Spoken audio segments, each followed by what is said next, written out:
আসসালামু আলাইকুম। আমার খামার বাড়িতে সকলকে স্বাগতম। আমার হচ্ছে দেশি পাতি হাঁস, এই যে বড়গুলো চীন হাঁস, ওই মেজো সাইজের বাচ্চাগুলো চীন হাঁস সব। আমি কিছু সবজি বাগানে, এটা আমার কিছু সবজি চাষ করা হয়েছে। তোমার হাঁস এখানে মনে হয় ডিম পাড়তেছে। আলহামদুলিল্লাহ, এখানে আমার চীন হাঁস ডিম পাড়তেছে, ডিম পারছে অলরেডি।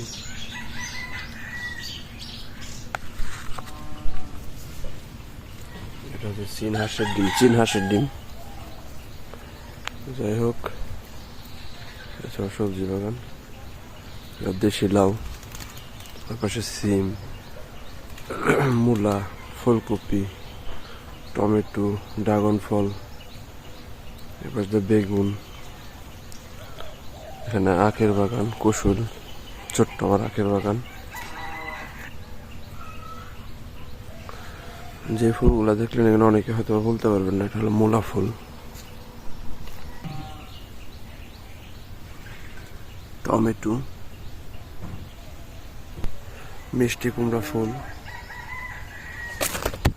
ছোট্ট কড়া মিষ্টি কুমড়া, হচ্ছে সিম, সাদা সিম, সবুজ কালার সিম, এই যে আলহামদুলিল্লাহ দেশি লাউ।